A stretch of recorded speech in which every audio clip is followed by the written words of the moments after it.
+2 to AC. The studded leather gives you +3. Maybe I don't have it filled out correctly. I've got And shield, armor, shield, light shield. The ace bonus is 1 for the what? Light shield? for the light steel shield. Okay, well that's the small. Light is small. That it only you can get a bigger one that gives you +2. And then the studded leather has a 3. Right. So it's a So 14. that's a 4. And my Dex is 12. Are we streaming? I think we my are. dex is Yeah, we are 9, streaming. so I've got a All -1. Oh, So, you got -1 Dex. Okay, yeah. that makes sense. All right, hold on. So let's see. So that gives me a 13. Is my AC. Gotcha. All right, so there we go. Now we got we got everything up and running properly. All right, so we're streaming right now. We're still on the opening. We're still on the opening party screen. Real quick, give me 1 second. Let's party screen.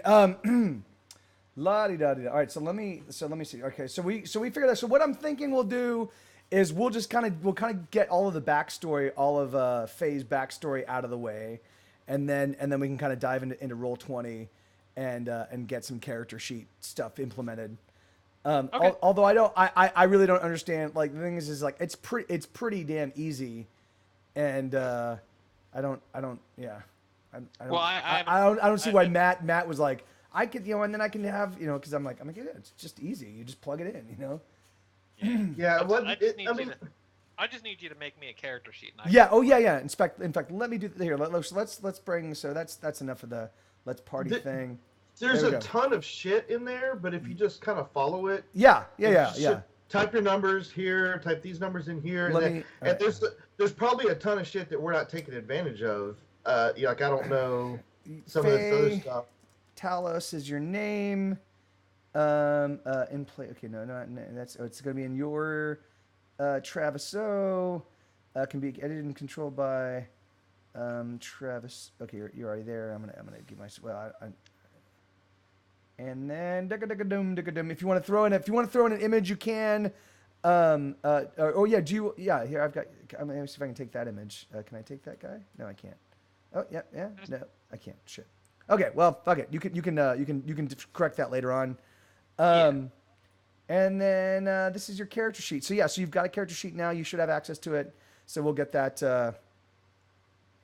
You can get that tinkered with in just a bit. So all right, so let's actually get all right. So let's just kind of start. Let's basically kind of like walk through some of the basics of Faye Talos' character. You're an elf. You were raised in. You're a half elf. You were raised in Saint Marn, which is the city where all of our characters are sort of based out of. You're half elf, so you which is sort of a strange thing. You don't actually belong. Sort of like you don't integrate very nicely with the humans, and you don't integrate very nicely with the elves. You basically are an orphan living in the Narrows, which is sort of like the seediest and most dangerous part of Saint Marn. And so I had a little opportunity to actually do some more development of the Narrows to kind of flesh out. Like, so this is the stuff that you grew up with, and this is the stuff that you know. There is you kind of grew up in an orphanage. It's called the Duckend. Like that's what all the people in so you live in a neighborhood called the Dizzy. A lot of the nomenclature is all kind of like very Cockney-ish, like kind of like, it's all slang and it's all, so you live in a neighborhood called the Dizzy, which is basically the most confusing. It's the most confusing and kind of confounding and labyrinthine section of the Narrows. If you don't know this section of the Narrows, there's a good chance you'll end up getting. First off, there's a good chance you'll get mugged. There's a good chance you won't make it out unless you know it. But and the Duckend is actually, and it's called the Duckend. It's basically a contraction of the word duck pond. And apparently there used to be a duck pond. Basically the orphanage. So for those, so if people are watching in the stream and you don't know much about this world, this is a place called where this whole story takes place in a well, or the main base of our characters is a city called Saint Marn. It's sort of a frontier town. It's basically built. Well, it's not even built on. It's appropriated ruins. It's an ancient ruined elven city that goes back 6, 10, 15,000 years. No one knows exactly. And there are and it's a layered town, so it's built into a mountain. Sort of if you think a little bit like Gondor, but it's not Gondor because there's sort of like around the surface of the mountain there's a ring, and then there's roads leading up, and then there's another ring. So it's not an integrated city. It's a city made of steps. And made of layers, and these layers are kind of built into the and the higher you go up, the more affluent you are. So the Narrows is literally like right on the plains, and they were built. The Narrows were actually obviously built by the elves. They're these ancient elven structures that are super like the sort of like the alleys between, like there's no streets. It's just all these little tight alleys. So the way that most shops operate, most everything kind of operates in the Narrows is people just open their windows and build like little storefronts, and people like, because you only fit 2 people abreast. Some places, like there's a place called the Needle. There's a street called a Needle that basically runs the length of the Narrows, and the Needle only one person can walk down. Like you can fit 2 if you're both thin, you can squeeze 2, you know. But it's and the Needle actually terminates at a place called the Bobbin. And the Bobbin is sort of like the main trading area. And that's the only part of the Narrows that actually has some decent sized space. And it looks like 15,000 years ago, the elves used it as like an amphitheater, you know, like it actually has what looks to be like ringed seats that have since over the years been appropriated by all of the merchants and stuff like that. So what they've done is they've built like little displays, and they've turned the seats into shelving, that kind of like graduated shelving, you know, and they've got all their wares and stuff like that. So there's not. I mean, there's still sections of the seating area that's still used for seating, but most of it has been appropriated by merchants and things of that nature. And most of the Narrow merchants kind of deal in just whatever they got. So it's mostly stolen goods. It's mostly shit that's been found. It's like each of the gangs. So, and there's a handful of gangs that kind of like work the Narrows. There's no human gangs in the Narrows, which is actually, there are humans in the Narrows, but there's no human gangs. They've basically, all the human gangs, there are human little coteries, little 4 and 5 men, like kind of like teams of like crime groups, but there's no actual big gangs. All the big gangs of humans have been forced out. But there's an elf gang. There's 3 main like gang. So there's an elf gang, there's a dwarf gang, and there's a gnome gang. The elf gang is there's actually the most elves in this world and in Saint Marn are. They're sort of like the high elves. They basically are wealthy. They're landed. They're slave owners. They were the people that oppressed and they actually called them the lesser races. The elves for the most part think of themselves as literally the only elevated race, and they literally think of the other races sort of like humans think of the great apes. Like you know, oh yeah, look at the chimpanzee. Look, oh, he can speak sign language. You know, they have a really really diminished perspective on the other races, you know. So the fact that this sort of human led, but all of the other races revolted against the elves and earned their independence is still like a very difficult idea for most elves to kind of wrap their head around. It's like Planet of the Apes. Yeah. That's exactly it. That's exactly it. You know, it's like the early days of Planet of the Apes, where they're like, what the fuck, you know? And so And the thing is, and there's all sorts of elven lore, like and elven stories about how the elves through magic gave humans their intelligence and gave gnomes like there's all this like kind of like built up bullshit like you know like these stories where the elves have made themselves out to be like the god kings of everything. So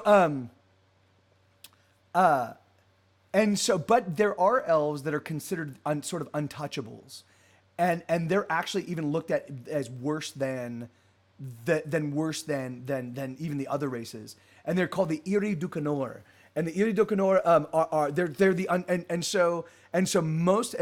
there's actually and that's so well and so they're and they basically sort of exist. Most of those elves, most of the sort of the untouchable elves, operate on the rooftops of the Narrows, and they basically so they're known as tenters.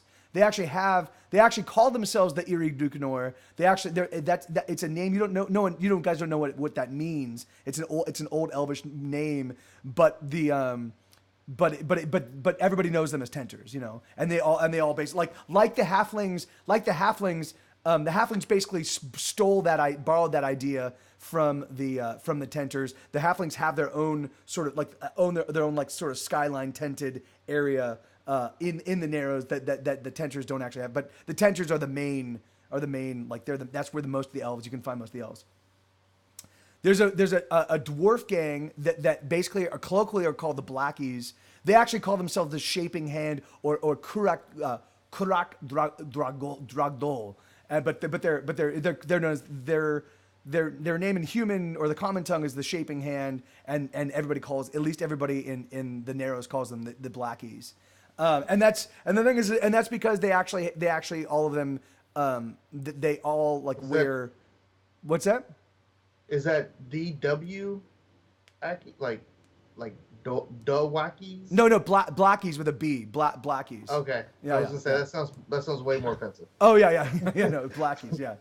And it's just because they wear like dark clothing and they the thing is for them the idea of looking like they put in a hard day's labor, so the thing is, so they often will cover themselves in soot, they make a lot of them are just thugs. A lot of them don't actually do any shaping, any stoneworking, any masonry, any smithing, but there's an aesthetic that makes that they maintain where they look like they've just put in a significant day's worth of work, and then there's a known game called the Dillies, and that actually is it's a gnomish, it's Dillerin Kidarin, and it basically means sky and stone, but none of that but they're just known as the Dillies, and that's how you've known them your whole life. So these three gangs kind of control most of the Narrows. And but because the Duckend, the orphanage that you're at, is basically run by sort of the church, and the church has a significant power within Saint Marm. No one fucks with brother Jost, who runs the orphanage. No one runs with any of the other brothers. The order that runs the Duckend is called and the Duckend actually has a real name, but no one but you've never heard it. No one's ever talked about it, and the order that actually runs the Duckend is a place called the Order of Tristaminus. And so all the brothers are brothers of the Order of Tristaminus. So we're gonna start this story. So that's basically the kind of the lay of the Narrows. So you live in a neighborhood called the Dizzy. The Needle is a really super thin alleyway that basically is used often by kids, by you and other, to escape when you're being pursued. Because kids with your small stature, you can dash down the Needle. And you can scoot by people, and most other people can't, most full-size adults can't. So the Needle is really like a place where most kids in the Narrows, they'll if they're getting pursued, because there's lots of thievery and lots of that's how people survive. If they're getting pursued, basically most kids know if you can get to the Needle, you're gonna be fine, and then of course the Bobbin is the sort of the main training area. And then the neighborhood you're in is the Dizzies, which is is called the Dizzy, which is the most sort of labyrinthine of yeah. So that's basically all of it. So we're gonna start with you. So basically, Brother Joe, the Order of Tristaminus and the Duckend, they basically provide you they provide you with a bed, they provide you with food, they provide you with water. But anything beyond that you might ever want, the thing is that you need to come up with your own funds for that. So we need to figure out. So now, is this the kind of thing where were you someone as a kid? Were you someone that would steal, or were you someone that would beg, or were you someone that would go offer your services to, And again, I'm talking like, in fact, well, actually, why don't we do this? Why don't we say this? Why don't we say that you actually have a friend, a human friend? His name is Loot, and we'll give you a halfling friend as well. Her name is Venby. And they are and we'll say Loot is so you're so we'll say Loot, and we'll say let's say you're about 6 years old, and we'll say Loot's right around 6, and we'll say we'll say like Venby's like, what's that? It's Loot Fly Swatter. Yeah, Loot. Dun dun dun dun dun dun. Loot Fly Swatter. of the famous fly swatters. Yeah. The frond is strong in this one. So we'll say Loot. So we'll say Loot, and we'll say Venby. Venby is a couple years older than you. So we'll say she's like 8. So she's basically sort of like the. And she's like the world weary 8-year-old. Like she's the one that kind of like. Right. So and so why don't we say and what she's do we like the little leader of her. Yeah. And so she's the leader of your little coterie. And we'll say that. And why don't we say that you kind of, the three of you sort of dabble in sort of everything. Yeah. Like maybe you might do a little stealing, and maybe you might do a little begging, and maybe you might if a job presents itself, maybe you might do a little job stuff. I don't really have the skill of of loot when it comes to relieving people of their goods. Yeah, well, it's actually funny. Loot. Neither does Loot. The thing is actually Loot is like the most affable and the most like. He's just in it because he just likes hanging out. Like the thing is right. like he just he's super. He's just one of those like, all right, yeah, he just wants to go to Tashi Station, pick up some power converters. He's never applied himself at absolutely anything ever at all. This is him as a 6-year-old. Like the thing is like, I mean, right. he likes playing, but like if you have to travel to like far, I don't want to do it. If you have to do it I don't want to do it. Like that's sort of his, like he's really what is that called? Shit, there's a term for it. Laconic. He's really laconic. He's just like, I think that's the word. Now I have to look that up. God damn it. I think that's the word. That's the only problem with not writing full time anymore is that there's certain words that I haven't thought of in 1,000 years.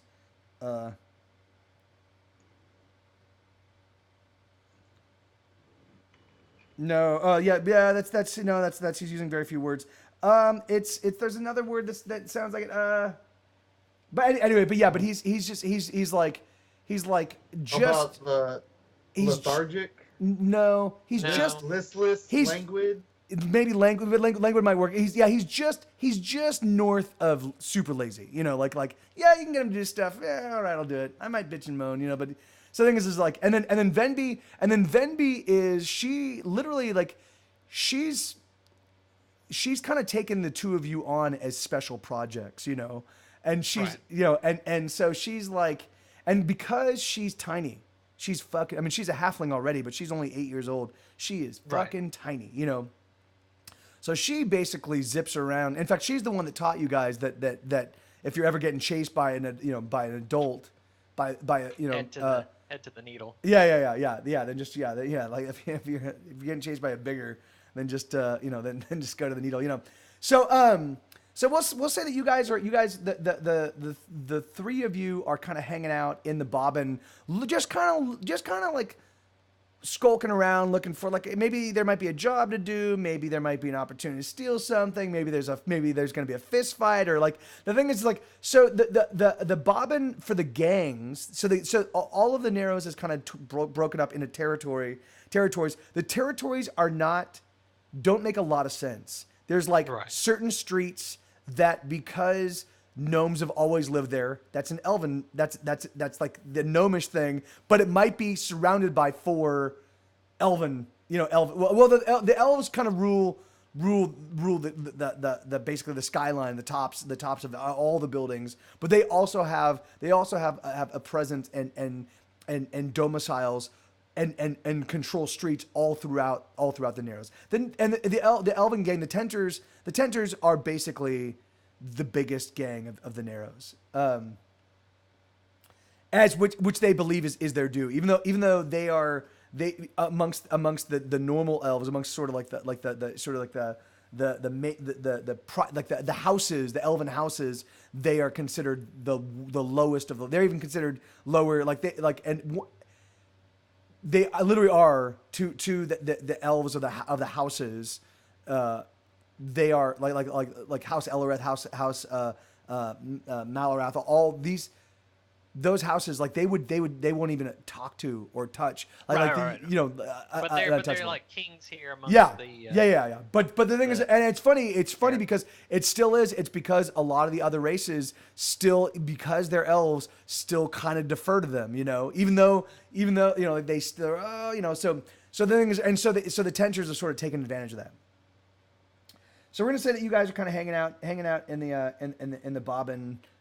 Just looking for some stuff to do, and there's a kid. So there's a kid. He's about 12, and his name is Zot. His name is Prizet, but he actually calls himself. He said to you, "My name is King Zot." To you, he's like, and he's got a couple buddies, and he's got a whole gang. He kind of runs a whole gang of he's just a bully, but he's got two guys that are always with him. One guy that's short, quiet.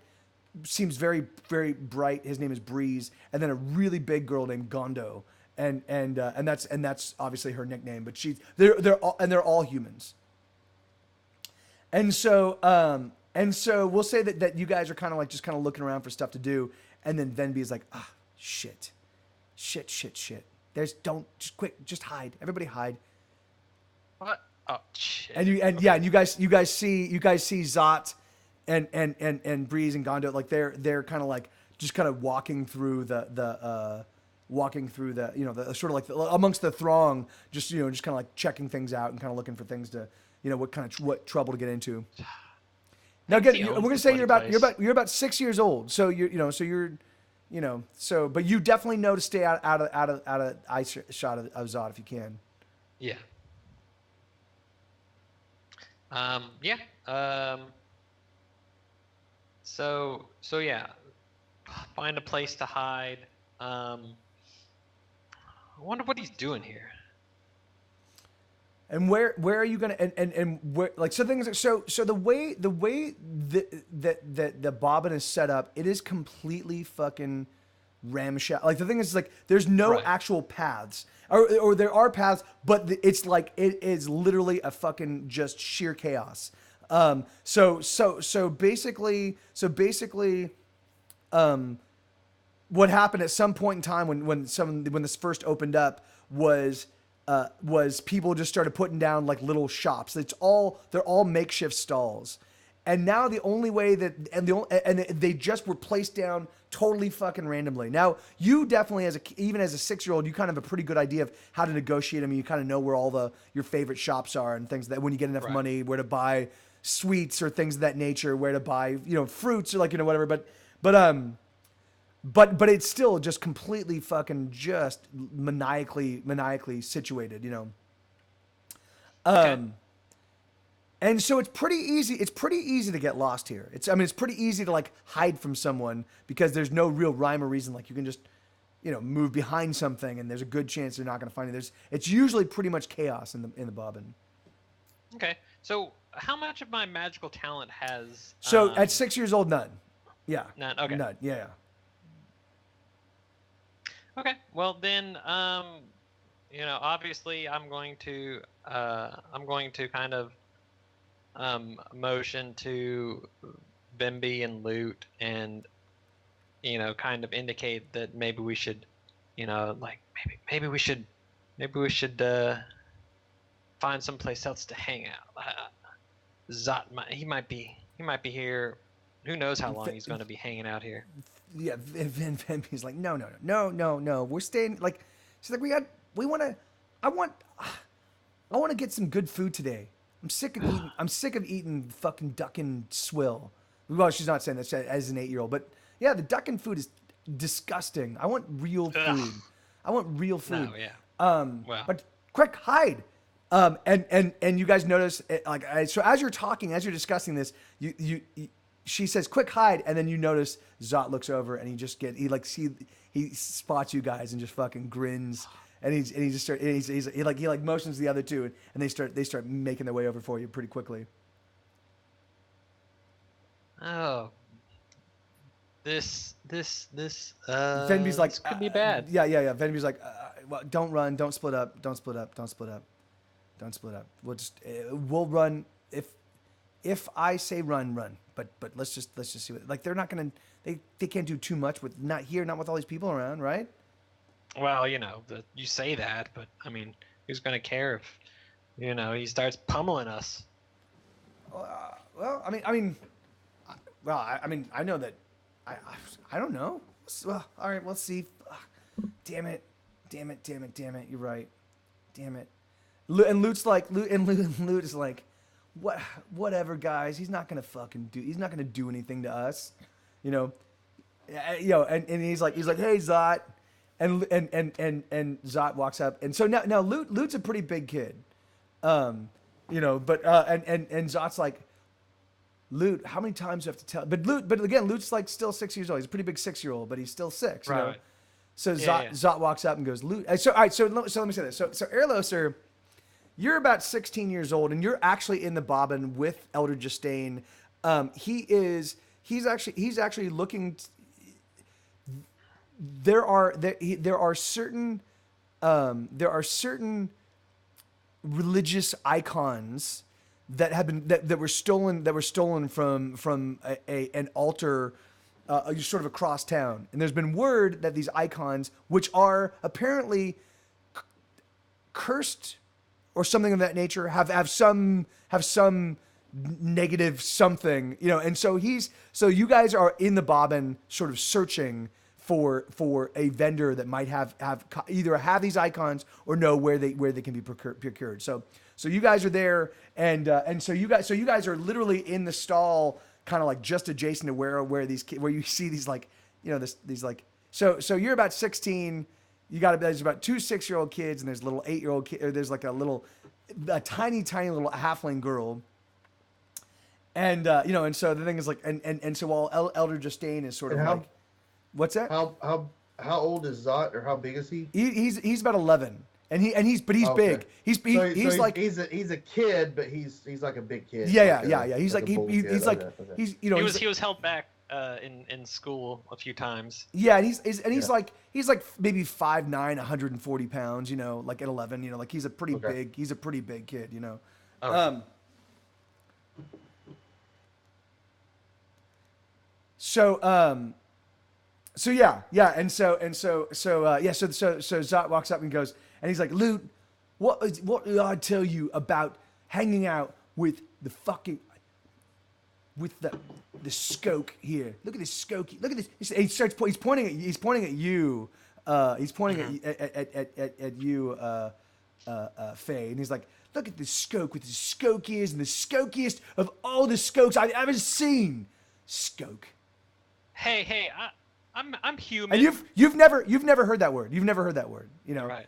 He's like, but you've got you're human, right? You got skoke ears. You're skoke face. You smell like a skoke. I'm not a skoke. Oh, well, yeah. See what am I saying? Loot's like, and of course Loot's like, Zod, man, he's my friend. He's my friend, man. Like, not man, but he's like Zod, he's my friend. He's a good guy. If you just got to know him, if you just took a little time and got to know him, you'd find that he's fun. Sometimes he can be pretty funny. And Zot's like, I'm not gonna hang out with some blinding skokey skoke.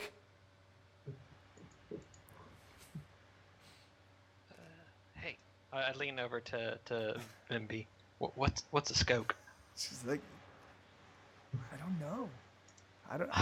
What is a skoke?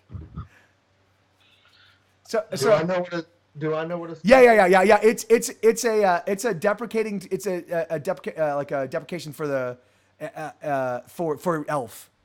Yeah. Okay. You don't So know the it's an elvish epithet. Yeah. All No, it's not. It's not an elvish epithet. It's something that humans and other races particularly call the Iri Dukanor. So like the untouchables, like they're mostly like you would if you called like one of the like the high elves a skoke, that would be like a killable offense, you know. All right.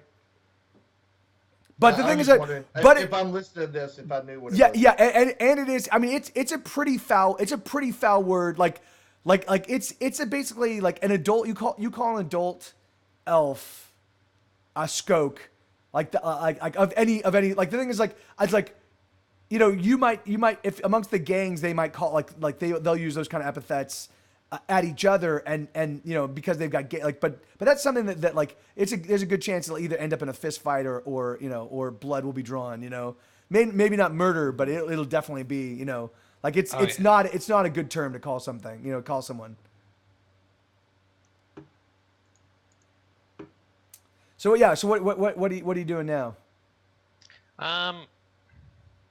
So I turn back to Zot, and I'm like, yeah, Zot, just leave us alone. We ain't hurting no one. We're just out here. Oh, leave me alone. Oh, look at the skoke. The skoke is gonna cry, little skoke. Oh, leave us alone, says the skoke. You get out of here. This is my area. This is where I hang out.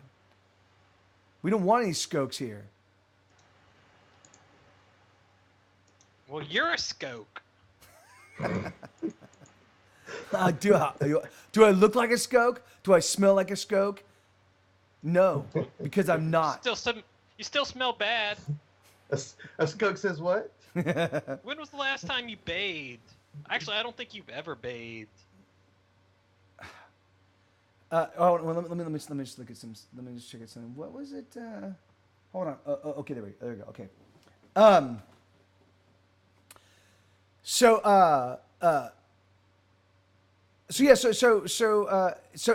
you're not going to intervene. You're not intervening at all. You're just kind of watching this with amusement, Erlos. Well, at first I was kind of watching it. I guess if I see it get more heated, I don't know. I might say something to. I don't think I would interfere at that point. Yeah. Okay. Sure. I don't know any of these people, but I might like. What's Elder Justine doing? So Elder Justine is not in any way sort of paying attention. You know.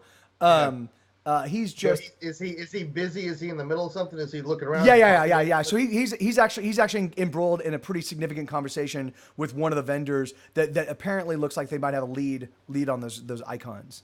So you know, so the thing is, so he's like sort of like in a pretty animated conversation with this fellow. You know, and but yeah, at the same time, you're sort of like, you know, like in a way that's making it difficult. Like there's so much sort of interaction in the bobbin that's just kind of tough to make out, like depending on where you're positioning. So you can't really make out what's being said between them, but you can definitely make out what's being said between the, you know, with these kids. Okay. I don't know. I don't think I would try to. Okay, yeah. So you're not interacting. I might tug on his like garments or something and try to get his attention and say, hey, you know, what's going on over here or something. But if he's busy, he probably would just brush me off or. Yeah. You know, Elder Justine. Okay. Yeah. So I don't think I would get involved just yet. Okay. Only words have been like thrown about. And I know that I know that one of them is a pretty bad word, but they're just kids being kids. Yeah. So, yeah, I'm not gonna. So I don't even know what that word means. So yeah. You're like, what the hell? So Zod is like, in fact, Skoke, you have to pay a tax. You're already in my area. You need to pay me a tax. This is a no Skoke zone. or this is a no scope area in that zone. Like, but this is a no scope area, and you have to pay the scope pass tax. I don't have any money. Give me your pants. No, they won't even fit you. Give me your pants. I don't know. I don't care. I can sell them. I want you. You need to give me your pants, or we're gonna collect. Or we're gonna collect the scope tax. We're gonna collect it from you. Okay, so the other two are they behind him? No. Yeah. Gondo and Breeze. Yeah, they're kind of like you guys are literally kind of situated like you're to the left. You know, you're to the left. Venby's in the center. Loot's on the right. You know, and then you're sort of like except the Zot's in the center. You know, and Breeze and Gondo. But you guys are kind of like, you know, like basically facing off like one gang of older kids against one gang of younger kids. You know. Okay, so have they kind of trapped me here? Or like if I decided to run. Yeah, you could have to. You could try to book it. You could try to book it. Okay. Yeah. That's obviously what I would do. I would basically try to like run past them, and I'd be like no, crying out as I you know try and. Okay. Like, So you go ahead. Take off. Yeah. You make a mad dash for it, and unfortunately, there's not enough. Like you think you can slip by, and all it takes is Gondo. She just kind of takes one step and like kind of like locks you in, and now, but yeah, and so Gondo, she's big. She just grabs you and kind of holds you there, and so I'm kicking and struggling. Yeah, and Zot's like right. get his pants. So let's make this really exciting. All right. And let's talk about social politics. Okay. What are the tax laws of Cormandy? So Saint Martin. So what are the tax laws of Saint Martin? So the thing is Break like down. there's I want statutes. I want regulations. There really is no taxes in the Narrows because it's just impossible to like there's no sense. Like the thing is like it's like basically most in the more civilized areas. Yeah. What would like taxes be? Is there like a tax collector? Does it go to some sort of government? It's mostly go to government official or some coffers or something?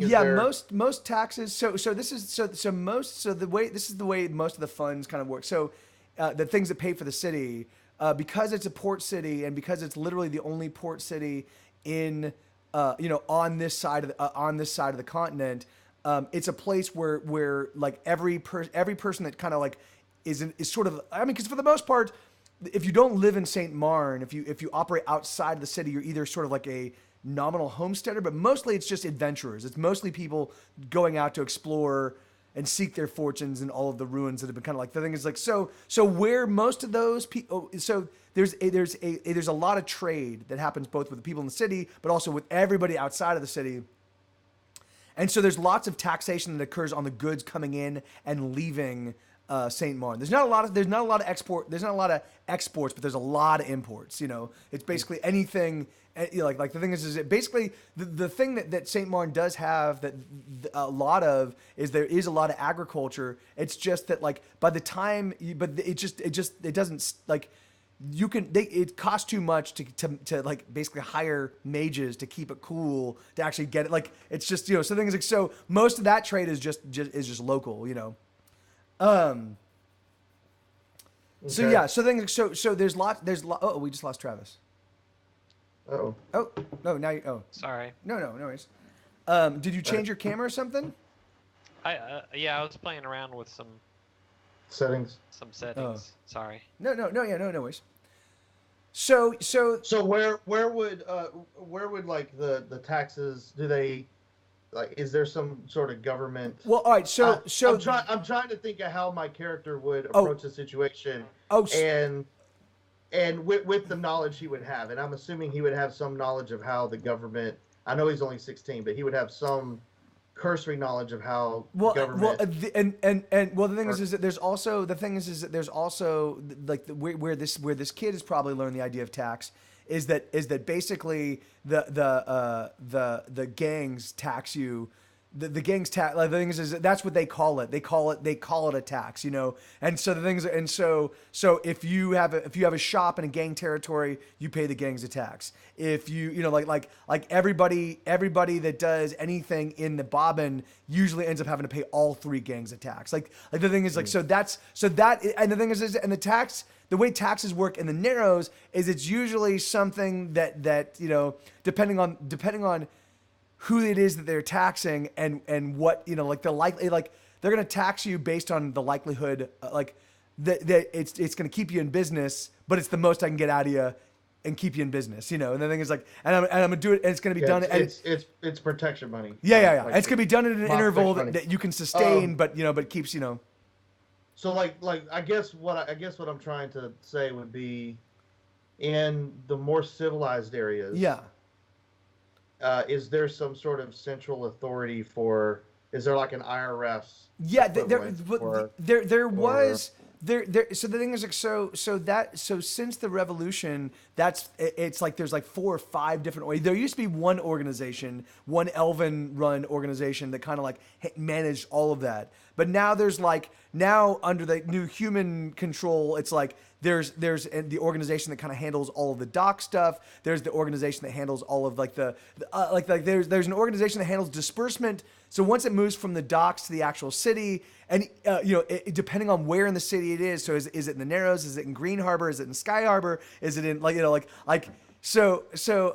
and each one of them has a different approach to taxes based on who you are, based on it's a pretty scandalous setup right now. It's just post-revolutionary. All right, why you're not making this easy. What were you looking for?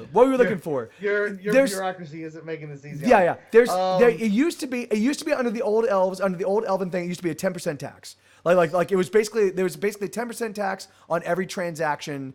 And that and the thing is like and so that's basically like, and there's no such thing as income tax, but like it was like there was always like any sort of transaction that happened in the city, 10% went to the city, as long as the city was aware of it, and so the city tried to keep people away. Like the thing is and the elven constabulary, they were what do you call it, sort of also deputized to operate as like nominal tax collectors. So if they saw a transaction going down, they could go and collect the 10%.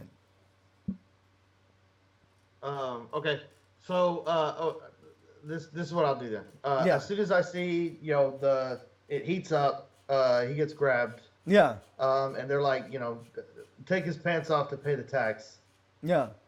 I'm gonna look at Justine.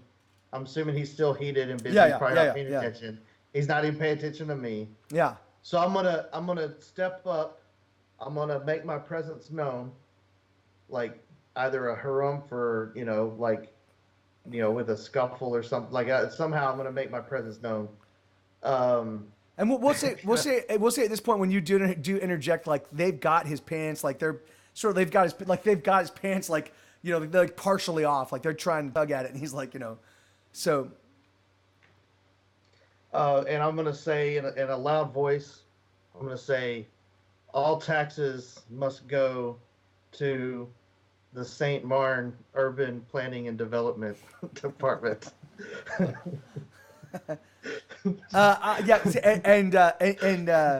Zot like looks like first he looks angry and then he looks up at you and just kind of like susses like he's like, oh shit. I'm gonna come up and I'm gonna be like, if you're paying taxes, they gotta go here, kind of. Yeah. So. And Zot looks at you and recognizes that you're not from the Narrows. You're not of the Narrows, and he looks at you and he's like, and he just he just looks disgusted. He looks disgusted and he basically just drops Faye And he's like, come on, let's. Do I have a? Am I armed? Yeah, Do I have, yeah, yeah, So I'm fitted. I have a sword and yeah, everything. Okay. So my hand is on the hilt of the sword. yeah, As I'm saying. yeah. Like, yeah. Yeah. And he looks disgusted and he drops. Yeah. So he they drop they drop Faye, and then then Zot just looks down at you, Faye, and he's like, Skoke, you Skoke ever skoked, and, and then they just turn, they kind of disappear into the crowd. Dude, what is there? So he's human, right? Yeah, And the rest of his gang is human. yeah. Is there a disparaging term for humans? There is, I haven't. Aren't you a human?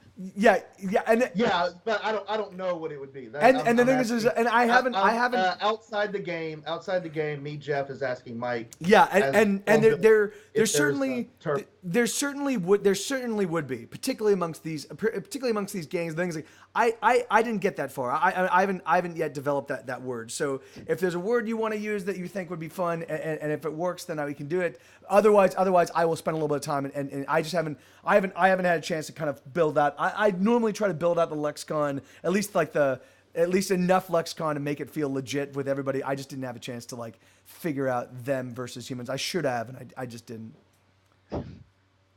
How about oh man, a sape, a sappy. Yeah. The thing is for the way I usually kind of go about that stuff is I try to I don't want to say homo. What's that? I don't want to say homo. Yeah, well the thing is so usually I think of it from the perspective of so first off the way I do this kind of stuff is I look at, okay, who is speaking, right? So is it going to be an elven epithet? Is it going to be a dwarven epithet? Is it going to be a gnomish epithet? Is it going to be a different race? Is it going to be a halfling epithet? And then I use that to look at, okay, so what does their language sound like?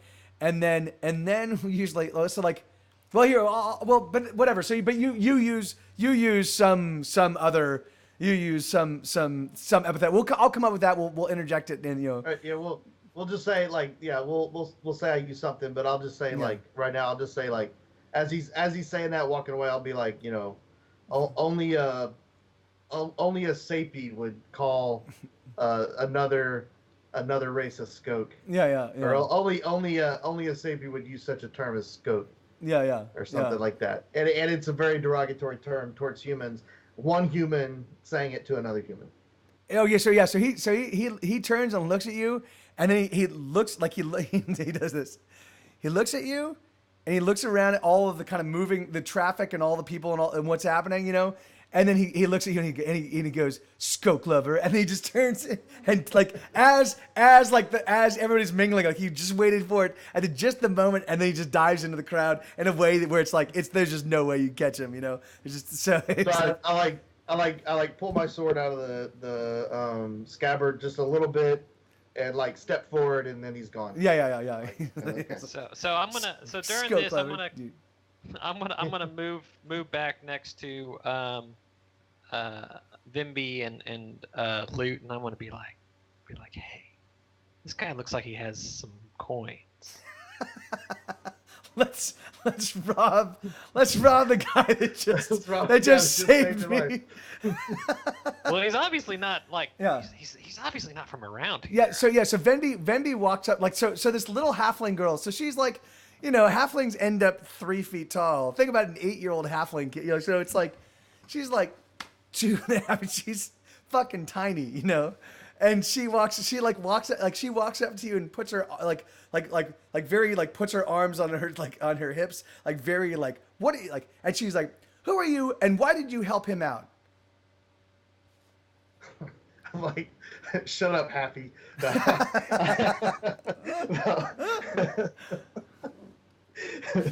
No, I just say it's the duty of every paladin to uphold the righteous, or uphold the law and defend the defend the I don't want to say meek, but like defend downtrodden. the yeah no the people The people currently being depantsed. Like that's the only time. Normally, I wouldn't help you out at all in any way, shape, or form. But I do have in my very vows. Specific laws Yeah, if against- someone is being depantsed, I must come to their aid. No, like it's the duty of every paladin to defend the You're too young to be a paladin. whatever. What? the You people. can't be much older than us.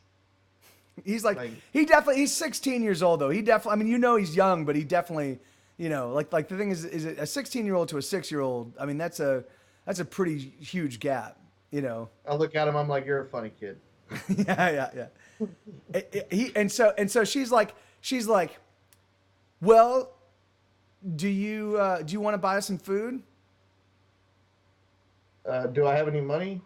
Yeah. I mean, the thing is like, I mean, you always have a little, like, the thing is that there's nothing in the Narrows that you couldn't buy for really, really cheap. I mean, the thing is that like, I mean, it's kind of like going to like Mexico. It's like, like, it's kind of like going to Mexico in the 70s, like it's everything in the Narrows, like your money, the value of your money almost quadruples when you show up in the Narrows, everything is kind of much shittier quality, but it is, but you can go get a big bowl of brown, and a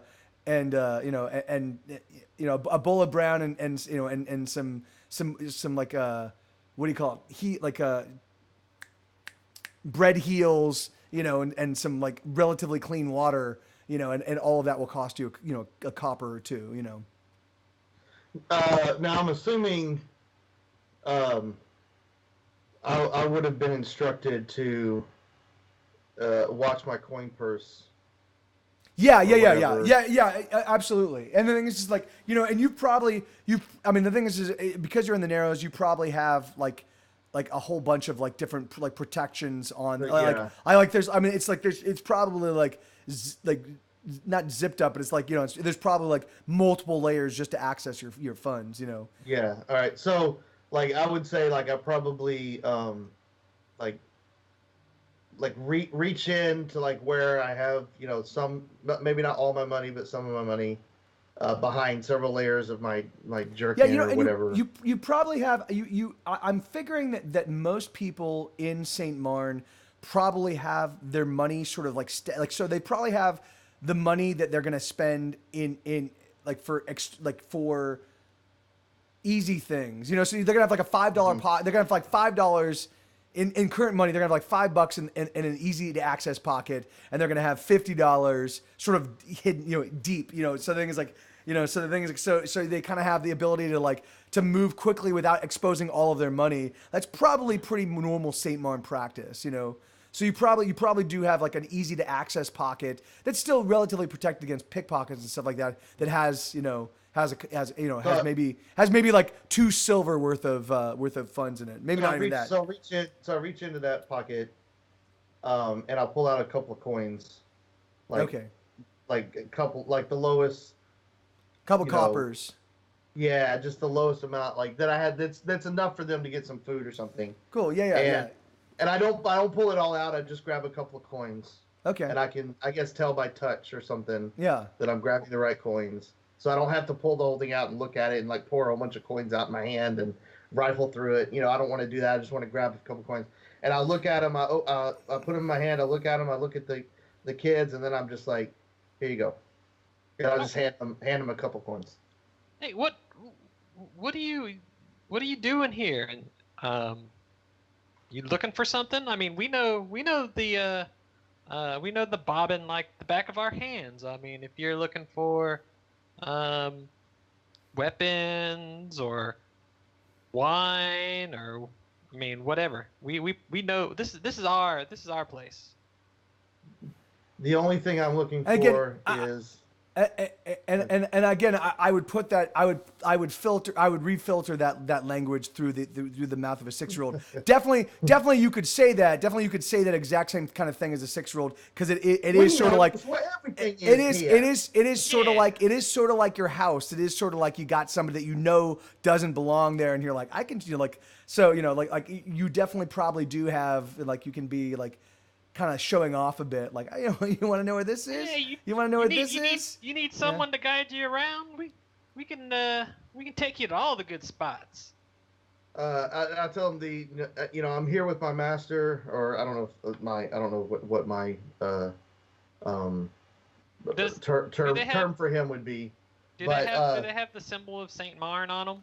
He does, yeah. He's wearing sort of like a hauberk that has the Order of Saint Marn thing. He's like, So, like, I'm here with my my elder or whatever my term for him would be, and my only thing that I'm looking for is to help him fulfill his quest and advance my station in his status, and my status in his We could help you. I mean, you helped us out. It's only right that we help you. Venby's like, I'm hungry. I want to eat. I want to go. Let's go get some food. I'm hungry. This is with this we can get whatever we want. I lean over to Venby and I'm like, hey, maybe we can get some more coin out of him if we help him. I'm hungry. She's like, hey. And so she's like, I'm hungry, and then she's like, hey, and she looks across. So she's looking across, and she's looking across, and there's and she's like, I know those. She's like, I know those guys, and she's or I know them, and she's pointing at, these are other people kind of. So right now, you guys are all very aware that Erlos and Justine stick out like really sore thumbs. The thing is like. Mm-hmm. They don't have the kind of like just soot and kind of like the general like grime, like the grime on them that marks somebody from the Narrows. There are two other individuals you can see. They're definitely wearing elven finery. It's all black, and they are kind of like moving through the through the bobbin. Kind of like look. You can't make out their faces. They've got hoods. That kind of come like this. So the thing is, like it sort of obscures the eye line. You can make out, like, it looks like there's some pale skin underneath, but you can't make out much more than that. And they're kind of moving through. It looks like they're kind of scanning everything. It doesn't look like they're spending any time looking at the shops. They're mostly checking out people. Uh oh. Looks like they're looking for someone. Yeah, and Venby's like, yeah, they actually, I think they took my friend, Odo. I think they took him. I think they took him to another orphanage. He was pretty happy. I want to go say hi. Okay. Do I know anything about this? No, not at all. Not at all. Yeah, the thing is, like, it's like, I mean, most normal people don't even go into the Narrows ever at all. The thing is the fact that you would see, of course, the church, which you are, you guys are affiliated with. Like, the thing is, it's like you guys kind of go wherever you want, But the thing is but there are not a lot of people in the Narrows, you don't run across unless you've got a mission like you guys do. So the thing is, so the fact that you'd run across what looked to be like actually elves, or at least wearing like elven finery, like that's a pretty rare thing, and at least you've never seen anything like it, Faye. You've never seen anybody as richly attired. I mean, they look like things out of story, Would I know? Would anything about them pique my? No, not at all. Not at all. Yeah. You've never. I wouldn't have flashbacks to a traumatic event or anything, and they might remind me of. No. Yeah. Not to that. No. It doesn't. There's nothing. It doesn't smack of any of that at all. Okay. um, then I don't know. Okay, like, yeah, go kids, get the fuck out of here.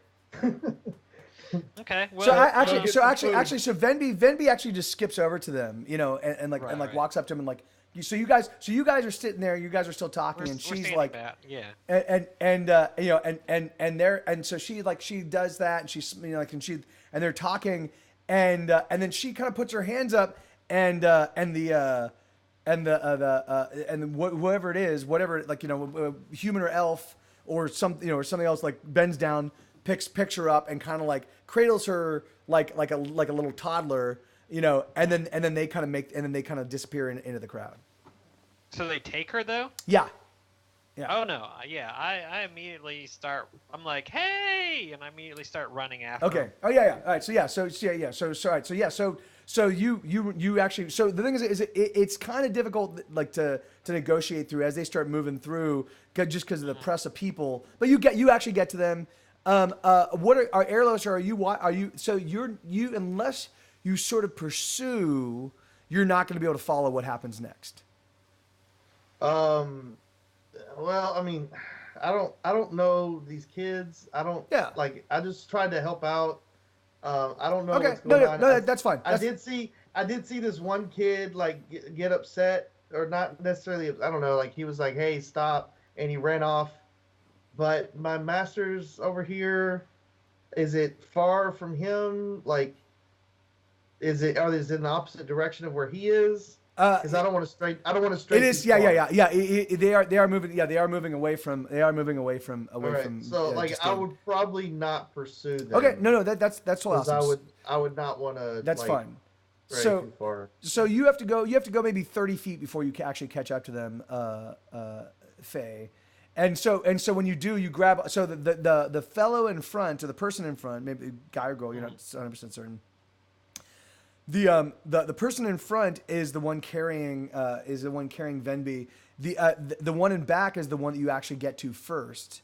Um, you know, like, So yeah, I'm gonna. because yeah, Immediately, you've been like, grab calling on. out the entire time, Yeah. but you're not able to really make your voice heard above the din, you know. So you actually grab. What do you do to the one you do Oh reach no. first? Are Yeah. you're I'm gonna gonna take my grubby hand Yeah. and like grab his nice clothing Hey, Okay. you and be like, get your damn hey, hands off her. Okay. hey, no, don't take her. So the person turns around. You can make out her face. You can definitely tell it's a girl. You can't really make out her age. She's definitely elven. She looks down at you, and she goes, "Oh, look at the little Skoke. Hello, little Skoke. Why don't you piss off?" So she's Elven. Yeah. But she's high elven. She's like, no. I'm like, no, you can't take Vimby. We're taking Venby to a better place. No. And I'm gonna like the defiant So- 6-year-old. Yeah. Good. Yeah. No. Yeah. And so she's like, well, we could take you if you'd like. Why would? No, this is Vimby's home. No, don't. Well, Venby will be back eventually. She'll be back. Don't worry about it. Don't worry your pretty little head at all. In fact, why don't you? Well, in fact, she'll be back. She'll probably be back later tonight. Why don't you? And she reaches into a pouch. And the thing is, so she reaches into a pouch that is literally like just like belted. Like it is. It looks like it's full. It is literally belted in. Like it is literally Right. like She it is just like literally a pickpocket's perfect. Like dream like it literally she just go and Yeah. and she reaches in and she pulls out an actual silver piece, Where is which Vim- you've are they- never seen. You've never seen an actual silver piece. Right. And she's where's Vimby at this point? They're still moving forward as this conversation's happening. They're still moving forward. And she's Okay. like, and she's like, Venby will be back. Why don't you get yourself something nice for you and your friend Venby? And she takes it and she puts the silver in your hand and she closes your hand over it and she's like, don't let anybody see this and she looks around, like she literally looks around and she's like, because if anybody does, they'll kill you. Okay, you have a great night. and she's like, "So you have a great day," and she Isn't that like, creepy at all? yeah, and she turns around and like and follows after. Now the thing is like so when she turns around and starts walking, you've totally lost sight of Right. the Yeah. the elf in front. Vimby. So no idea who they are. Yeah, No idea if they're actually going to bring Vimby back. yeah, I'm like, I pretty much at this point my character is like he's clutching the silver coin, and he just kind of like turns around and morosely kind of walks back, to loot. yeah. Um, So and- we're so real quick so you go back to Loot, yeah, and Right. Lute's like, so what happened?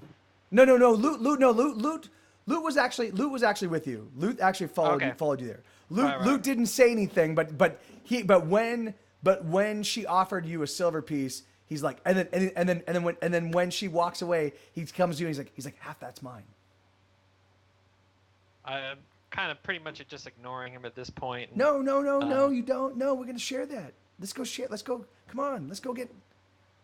You want to go try some ale? I don't think Vimby's coming back. What? Why would you? Why would you say that? Of course he'll be back. She said her friend. She said her friend Otho or Olo or whatever. I missed his name, but she said his friend, her friend, like they're. She said they're nice. They're nice.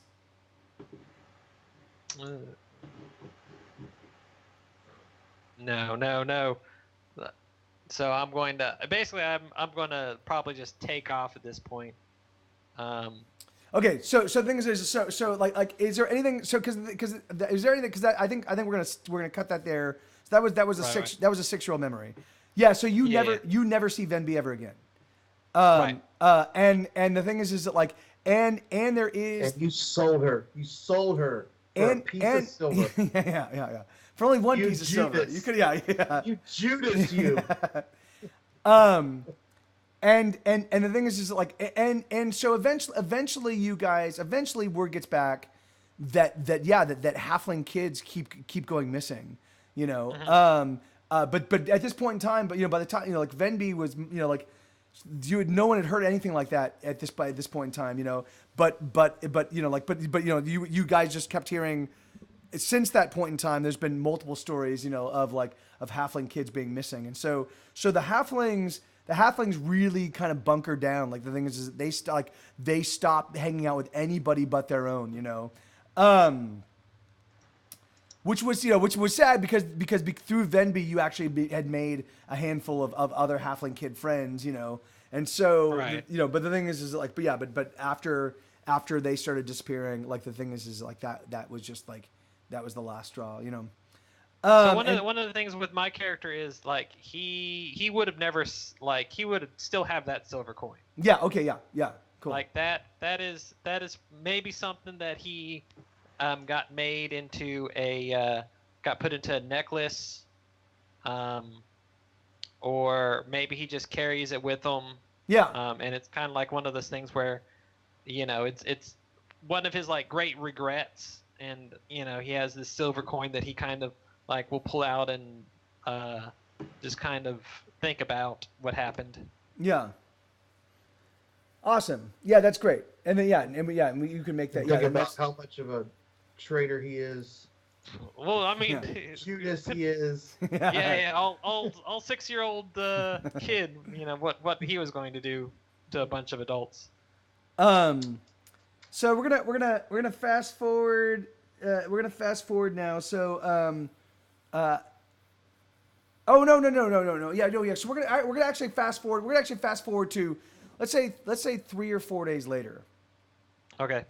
And there is a brother in the Duckend whose name is Brother Faradine, and he too is a half elf.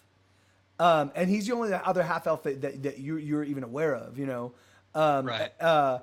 At least in the Narrows, at least in your part of the Narrows, you've never really been beyond the dizzy. It's you know? in my world. Yeah. Like it.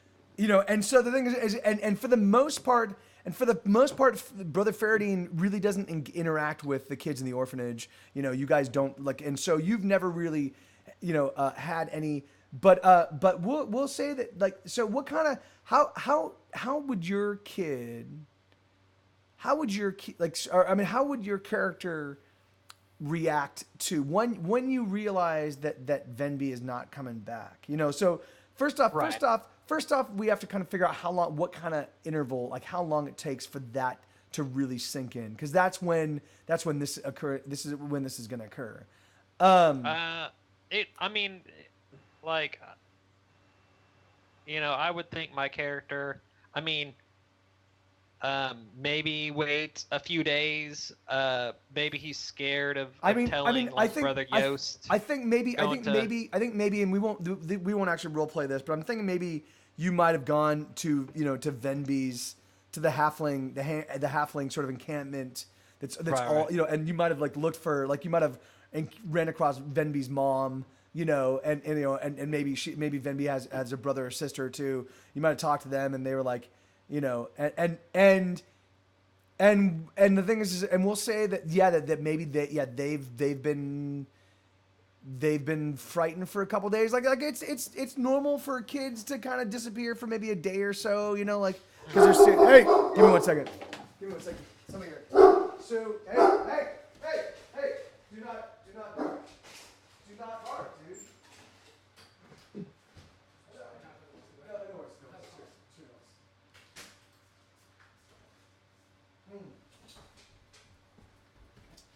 It was a wrong knocker. Oh, yeah. Horrible. So come here, bud. Come here, dude. He's all upset. Yeah, I know. So he's like, come here, bud. Good boy. All right. Good boy. Oh. So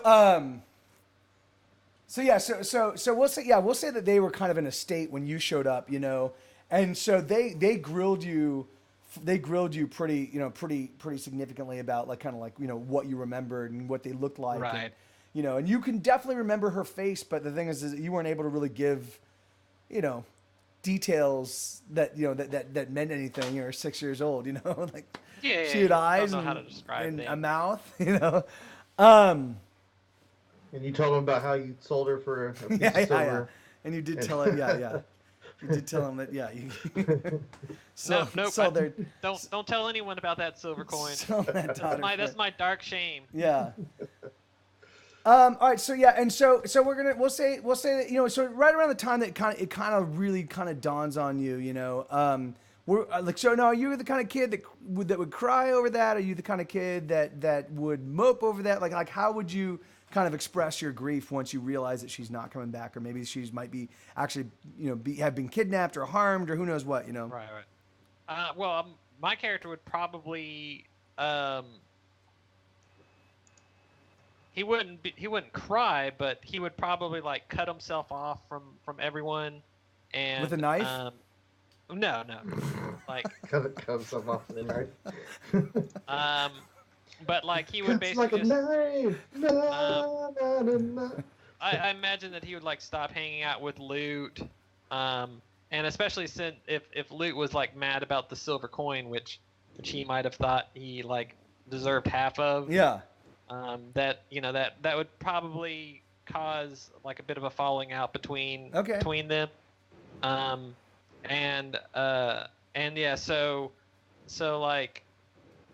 Faye would he'd kind of turn in on himself, and basically start just cutting himself, pulling out his own hair, maybe having not, night maybe terrors, peeing in his bed. You bleed just to know you're alive. Just being a rather unpleasant child, okay. and lashing out. He starts wearing black eyeshadow. So why don't we say that you got in another why don't we say you got in an argument with some kid Right. You know, and you got like in like some sort of fist fight or like something pretty, you know, pretty normal for kids, but also kind of like, you know, an indicator that you're, you know, that there's definitely some sort of emotional distress. So Brother Faraday approaches you. You're sort of like sitting by yourself, and he walks up to you. Well, we'll say that you're sitting like on a bench, like sort of out. So there is the duck end. There is a the duck, and there is what looks to be like it's like it looks like it doesn't. I mean, it could be a duck pond. It looks more like a bath. It looks more like a bath that's about 6 feet deep. It's like a little tiny pool, you know. Right. It's shaped like a cylinder, like it's basically about 3 feet and then 6 feet, and it slopes down, and it's the only time it's ever filled all the way full with water is when it rains enough to fill it up. Usually it's just got enough water at the bottom of it to just be pretty disgusting and smell terrible, you know. And that's in the yard just behind the duck end, you know, and that's where the duck end gets its name. This is the duck. And so we'll say that you're sitting on like a bench, kind of.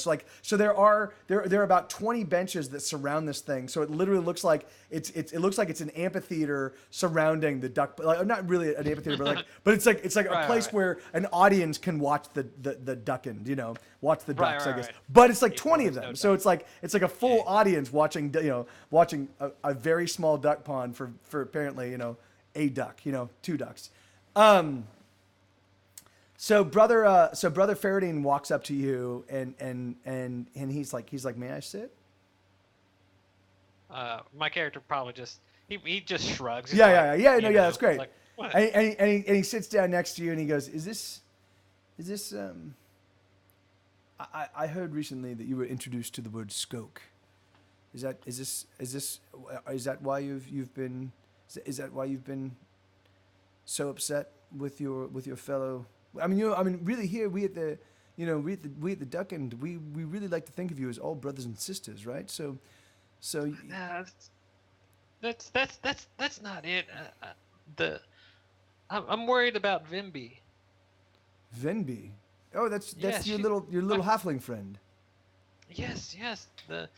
Some elves came and took her away, and I just have a feeling that she's not she's not coming back. Some elves came and took her away.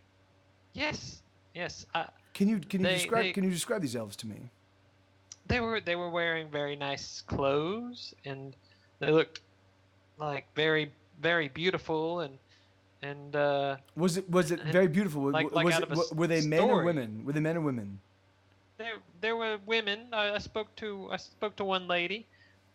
She I didn't really see the others. What were they dressed like? Do you remember?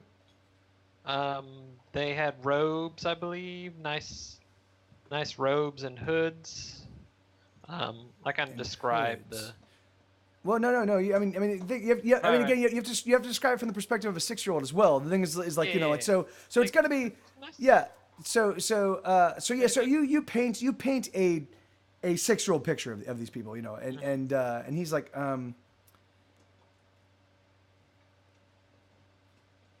And they just they seem nice, but I don't know. One of them called you a skoke. He seemed nice. except yeah. One of them you a called you a skoke and threatened you, and also suggested that if you let anybody see that silver, you know, that you would be killed.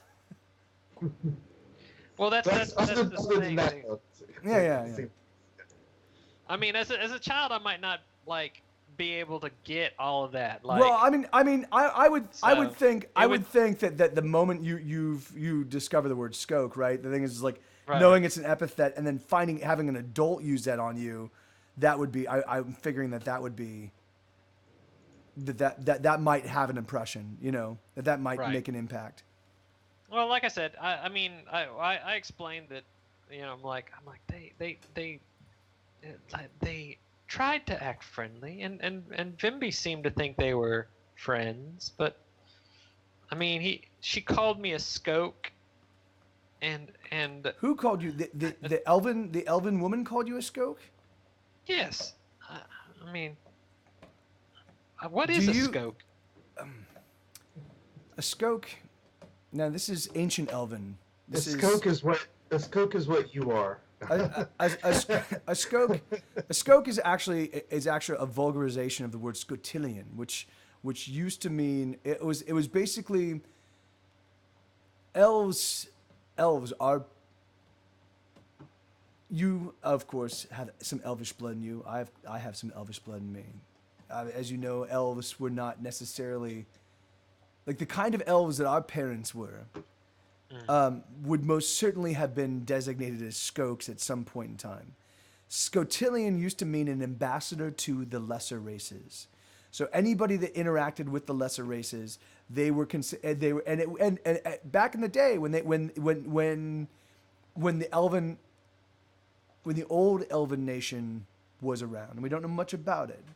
But the thing is, but we know that there was a point in time where being a Scotillion was not a bad thing. It was a necessary thing for interacting with the other races.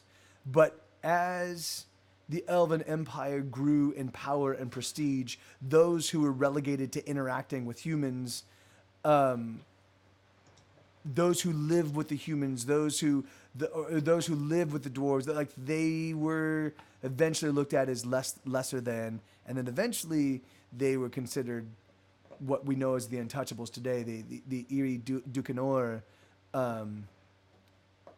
Yeah, that's where we. In fact, if you don't, this is the reason why this place is called the Duckend, is because this is where they used to execute the Ducanor. In fact, that's the duck pond, Ducanor duck. That's it's basically that's the. This is where they would drown people that had committed, or at least they would drown Eerie Ducanor that had committed various crimes. Here in this is where they would sit, and they would take our people, yours and mine, who had committed, whatever crime they considered was worthy of execution, and that could be very, very little things. That could be talking with insolence to your betters. That could be stealing a loaf of bread to feed your family. It could be any myriad crime. But yeah, and so that's so They killed people here, they did many people. but they don't anymore. Not for thousands of years. This is a pretty hard shit to be laying on a 6-year-old. 6-year-old. Yeah. Yeah. I mean, it's Well, gonna hurt sometime, right? Yeah. If I spoke back to them, will they kill me? No, it's the thing is what I'm saying is that it's built.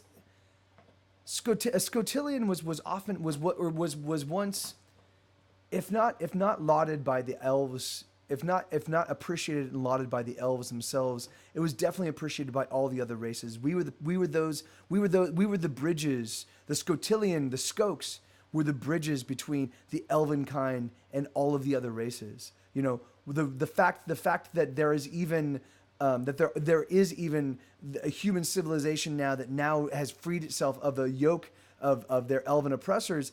None of that would have been possible without Scotillions, without the Skokes. So I look at the term Skoke as a badge of pride. Not everybody does, and but the thing is that for me, Scotillion means that we are the people that facilitated the conversation between the elves and the other races.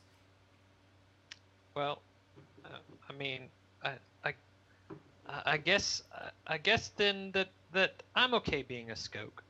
Good. I mean, the thing is I wouldn't, again, I wouldn't necessarily use that term. The thing is because here in the Narrows, it has such a negative connotation. Do you know what connotation means? It's because it has such a negative meaning. Like, scope, please. Yeah. What about scope set? But the thing is but I do agree with you. It is something to take pride in, and it is something. But the thing is, so just know that when someone like Zot uses it disparagingly, just know that he's actually doesn't know what he's talking about. Okay. As insofar as your friend Venby, I'm gonna make some inquiries. I'm gonna talk to Brother Jost, and we'll make some inquiries, and we'll figure it out. Okay. Thank you, brother Faradin. Absolutely, of course. And so yeah, all right. So yeah, so I might have missed this earlier. I'm sorry to backtrack. Who is this guy? he's a brother. He works at the orphanage. He doesn't really interact with the kids, so he basically probably does administrative stuff or things of that nature. But he's another half elf, and there's not a lot of half elves, and at least in this part of the Narrows, and yeah, and so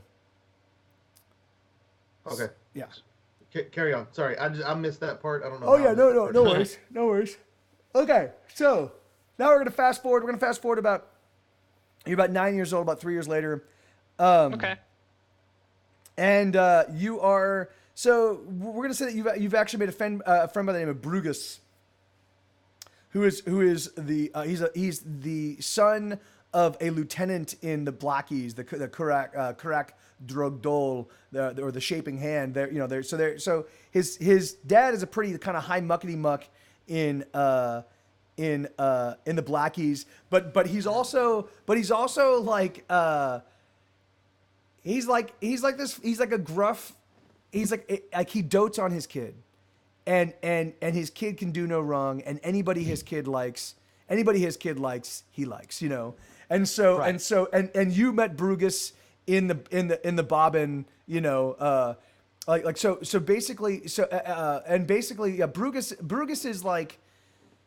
is like a pretty powerful lieutenant in this gang, and so he's like the guy that like they call when there's he's the guy that they bring in to settle disputes before like the shit hits the fan kind of thing, so he's more of like Right. he's a badass in terms of like the kind of clout he wields, but he's more of a litigator than he is an actual combatant,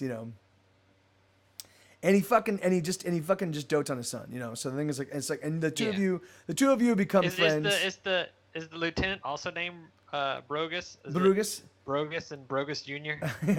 No, it's not. I don't have a name for his dad just yet. So Okay. By the way, Brogus Jr. makes a great burger. yeah, Brugus. Really Yeah. good burger. You should get a Brugus Jr.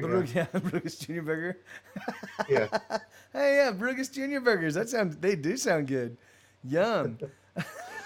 They have some of the best commercials. They do. I bet they do. All right. So let me see. So all right. Yeah. So things. Yeah. So you guys. So the two of you are hanging out, and you're just kind of like you're just kind of exploring like the things. So the dwarven the great thing about being Brugus's friend is that you guys kind of have full access of like kind of all the dwarven territories, right? Because Brugus is like Brugus Jr. is we'll just say his dad's name is Brugus just because He could be Brugus, son of Brugus. yeah Brugus, son of Brugus, yeah Brugus Jr. Brugus son. Yeah, Brugus, yeah. no. Brugus son of Brugus. There you go. He's like it's like the fifth. He's a dwarf. Yeah. He's like the Brugus's son. Brugus. yeah. Well, no. Like Bruguson is actually a family name, and he's of the Bruguson, but his name is also Brugus. And his dad's name is Brugus, so he's Brugus. Yeah, they just all they name all the sons Bruguson, son of Brugus. Yeah, that shows you how deep he is into the Brugus side of the Brugus family. So, and man, have you tried those Brugus burgers? Because they're so good. He's actually Brugus Jr. Jr. His dad is Brugus Jr. yeah.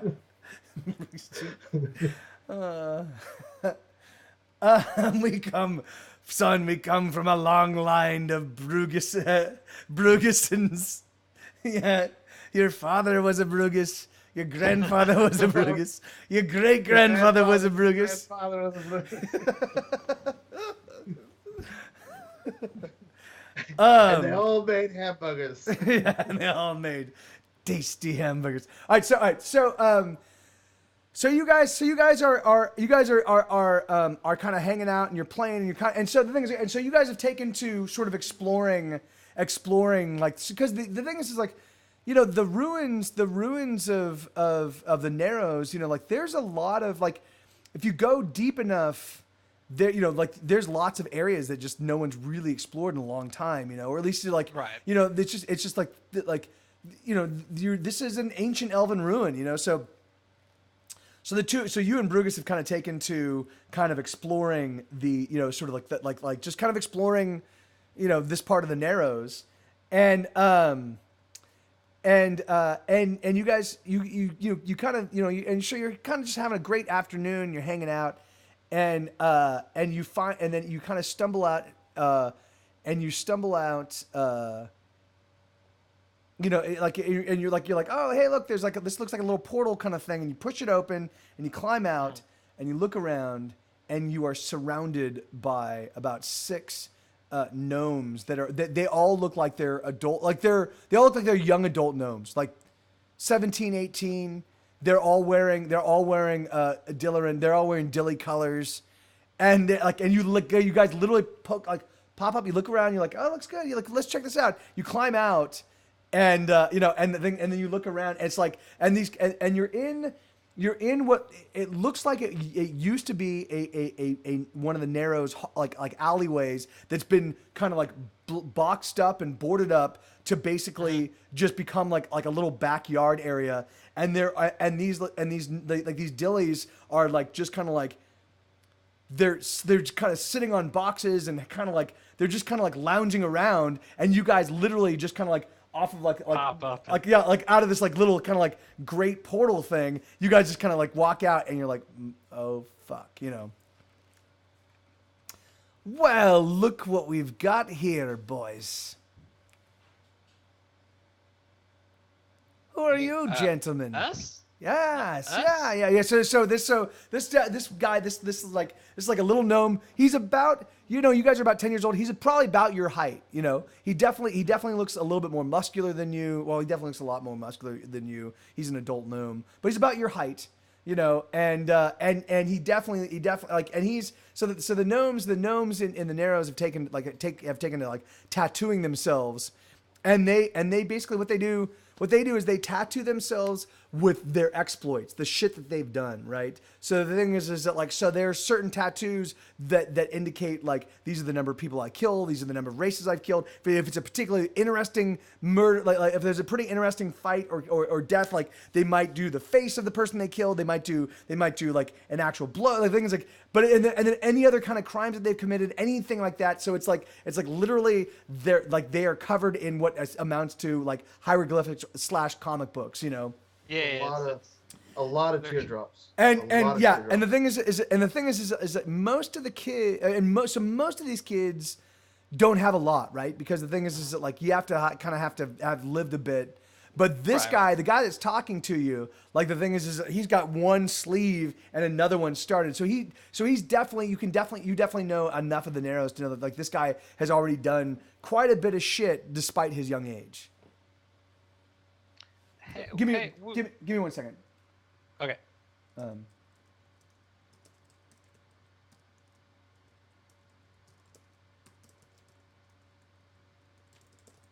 Okay. Yeah, go ahead. Oh yeah. So yeah. I'm like, we didn't mean nothing by it. We were just wandering about.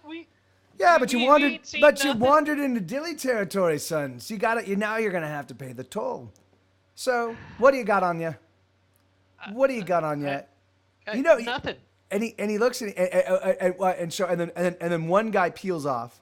One guy peels off and goes, wait. We don't have to. I mean, look, we could have some fun, right? I mean, the thing is look, it's a little fucking. Hey, Shoo! No, dude. It's a little skoke. It's a little skoke kid and a little blackie. I mean, look at we could have some fun with him, right? I mean, the thing is like no one's gonna know what do they have we? No one even knows they're here. No one can see shit. They know we're here. No, they don't. They don't, laddie. They don't. They know. No one knows you're here. Someone will miss us. They'll come looking for us. I'm certain they will. Oh, well, the thing is that like I mean, how can they come looking for you? And he points at the little like kind of thing. He's like, they're not even gonna be able to fit through that. No one can fit through that except you two little scunners. Look, we don't want any trouble. We'll pay. So Brugus is like my my dad is Brugus of the Blackies. You don't and the kind of the shot collar guy goes, oh, we've got little Brugus here. Is that correct, little Brugus? Well, now how do we leverage this? How do we leverage this? Like maybe the one turns the other. He's like, maybe we can get some hamburgers out of this. Free hamburgers. Maybe we can get a lifetime supply of free burgers. I love those. I love me some Brugus burgers. Yeah. And so they're so the kind of the shot collar guy is like, well, you know what? I think we're gonna have to send this up the ladder. Like I don't feel comfortable doing anything to this. I mean, I mean, I don't even know with a Skoke. Like, who are you? Who are you, Skoke? Are you friend? Are you foe? Like, who do you know? You know anybody important? Are you anybody important? I know brother Faradine. He's a ducking boy. Of course he is. Of course he is. All right. Well, that one we might be able to have some fun with. Let's go talk to the. Well, I'll be back in a moment. And so you guys spend maybe about half an hour, maybe about 45 minutes, just sitting there while these kids like jeering at you. These young gnome guys are jeering at you and talking about all the shit they're gonna do to you. And Brugus is getting pretty terrified. And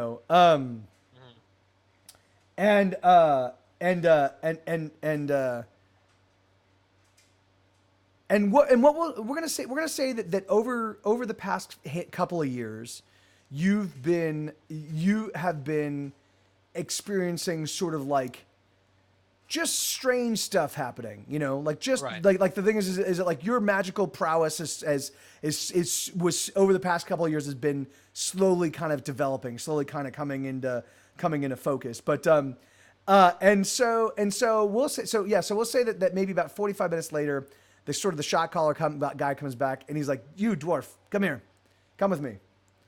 And so and Brugus is like, "But I don't want to leave my my friend." And he's like, "Do you want to live, Brugus?" And Brugus is like, "Wait, no. I do want to live, but I want my friend. I don't want you can't hurt my friend." And he goes, "We're not gonna hurt your friend, Brugus, but you got to come with me now." And Brugus is like, "Are you gonna be okay?" I guess so. I mean, like, I don't want you to leave, but it sounds like they'll hurt you if they don't hurt me. Maybe, I don't know.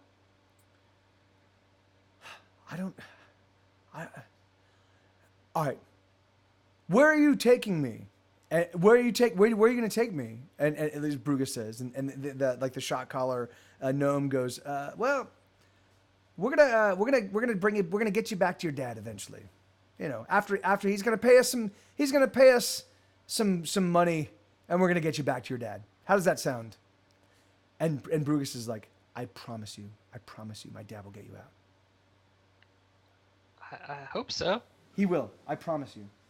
So, all right. So what we'll say is that over the course of the past couple of years, you've been having these dreams. You've been having these dreams about kind of running with wolves. You've kind of developed this kind of wolven companion kind of thing, in your dreams, And it's so, And so, Imaginary friend. yeah. You know, I mean, but not necessarily imaginary, but just like the thing is that like he's a regular staple in your dreams. This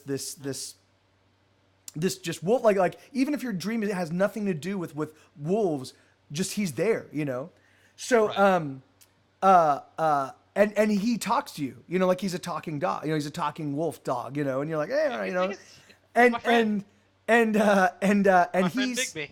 yeah, and you know, and you guys in your dreams have had a handful of adventures, and occasionally he's pulled your fat out of the fire in these dreams. You know, you've had what Okay. was becoming a nightmare, and then it wasn't a nightmare anymore because Big B showed up and was like, I got you back. You know. So the thing is like so, and he's told you repeatedly in your dreams, like he's like, if ever you're in trouble, just give me, you know, just call, you know, like just let me know and I'll come running, you know. And so the thing is that like, and you've always, you know, like the thing is that like, and you wake up and you're like, oh fuck, it was only a dream. But the thing is like, but it definitely made you feel more confident. It gave you more strength. You're like, yeah, I got like Big B's got my back. Even though he's my dream dog, he's just got my back. You Right. know, just something about it Yeah. felt, I feel better. yeah, it made you feel better.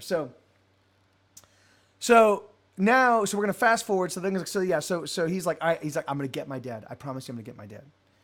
And so then they shut the Okay. door. They shut the door, and the guy that was like, hey, no, hold on, maybe we deal with this guy. So he shuts the door and he takes it and he locks it.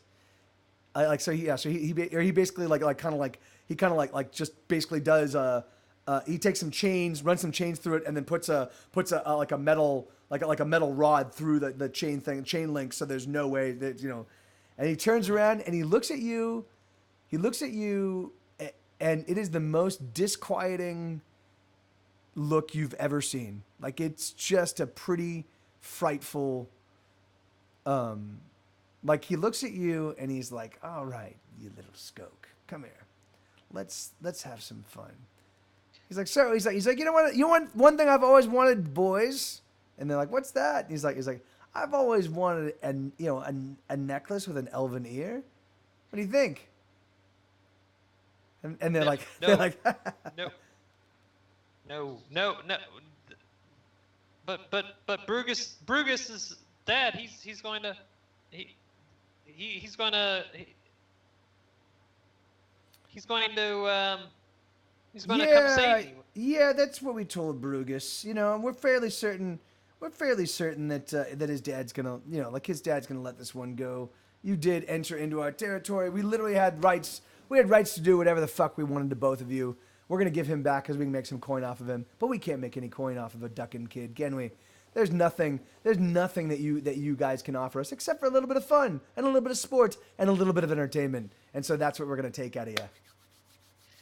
So I would imagine a kid from the Narrows. I would have like probably made some sort of weapon. Yeah. I could definitely see that. I could definitely see that. So Yeah. like so at this point I'm like my character's like backing up. He's trying to sort of like keep his distance, and he like reaches into his pocket and he like whips out this like little like homemade shank. Yeah. Um, Exactly. That like, you know, he like got together, you know, and he's like you stay right there, you stay right there, or I'm Yeah, gonna, and I'm gonna yeah, stick you. and so the kind of now the new ringleader starts laughing, and he's like, "Uh-oh, boys, I guess we're gonna have to all get involved." And so they all kind of stand up and like climb off their individual perches, and they're all like kind of like start moving in towards you, and they're like, "All right, this is gonna like, you know," they're like, "This is gonna be fun." Okay, so at this point I'm like I'm backing away, and No, I'm yeah. like, So you're up against the wall now. Like there's no, Yeah, there's yeah. no, there's no backing there's away. no Like, backing yeah, away. yeah. Okay, I'm like help, help, Bigby, anyone. Yeah. Help. So things, yeah, and so you hear what sounds like a fucking like genuine wolf howl, you know, just like, you know, like a block away, and like they all start, and they're like, what the fuck was that? What the fuck was that sound? You know, and then over like, you know, it's like maybe like a 4 foot. It's a 4 foot like little wall. Over that 4 foot wall, you know, basically leaps Bigby. You know, and just like and pounces and just like crouches down and like kind of snarls like about to pounce. And they're like, what the fuck? What the fuck? What the fuck? What the fuck? Hold on. And they all like kind of draw their weapons and they're like, what the fuck? What the? They're like, give him the kid. Give him the kid. Give him the kid. You know, and they're like, so the guy, the ringleader guy grabs your arm and like throws you at Bigby. You know. Right. Yeah. So I go stumbling towards Bigby, and like obviously I'm like very confused, but I'm guessing I like immediately recognize and have that connection with them. You actually hear in the same way that you do in your dreams. You actually hear him say, "He's like, get behind me." He's like, you know, he's Okay. like, get behind me, Faye. So I'll move around behind them, and just kind of turn, and once I've got Bigby, you know, between me and the other boys, I'll kind of like stand up straight, and I'll be like you shouldn't have threatened me.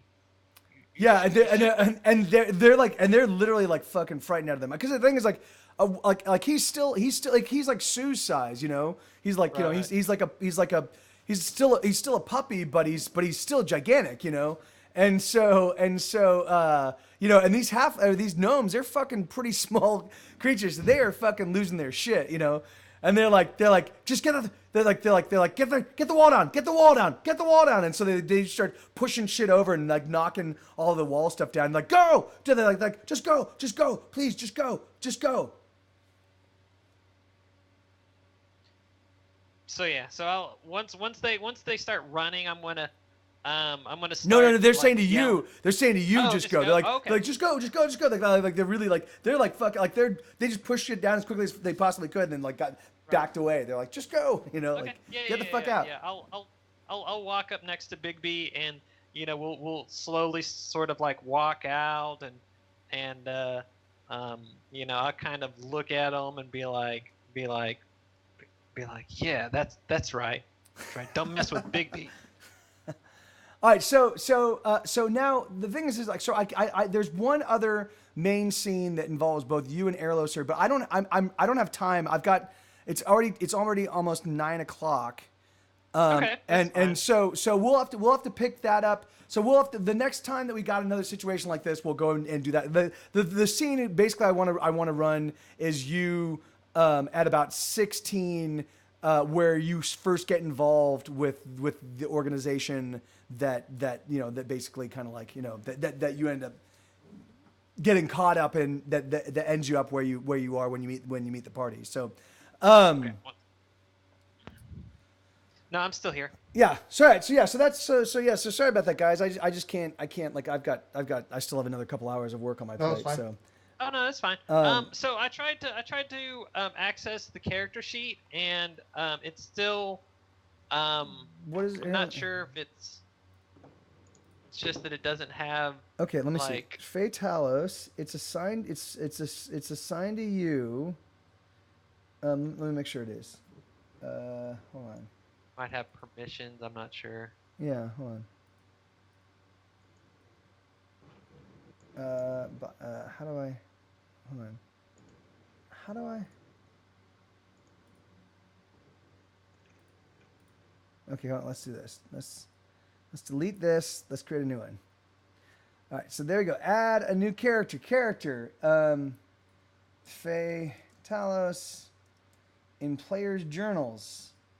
It's gonna be in Travis O's journal. Can be edited by some. There we go. I forgot to say you could edit it. Okay. There you go. All right. So yeah, you're all set. Perfect. Yeah. So I won't be able to walk. So just you should be able to sort it all out. We all did. We did it. We did it together and we streamed it and had a good time and it was silly and fun. But the thing is If that you have any questions on anything, you can hit me up and yeah, I'll awesome. tell you Okay. what I did. So Awesome. Yeah, no, it looks pretty simple. I'll get this all knocked out. There's just a Cool. lot of tabs and like putting your skills in and Yeah. your abilities and equipment, all that stuff. It's a little complicated, but it just you can probably figure it out. Yeah. Yeah. Yeah. Yeah, I'll get to work on that. Awesome. Right on. Well, all right. Well, gentlemen. Well, yeah. Yeah. This was a lot of fun. And you know, I'm glad that we had a chance to get a little bit of your backstory in place.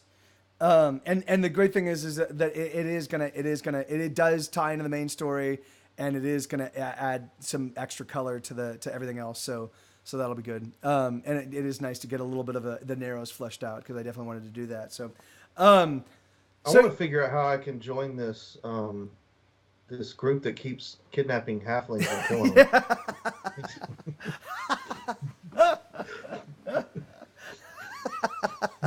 Hey, he's got his priorities straight.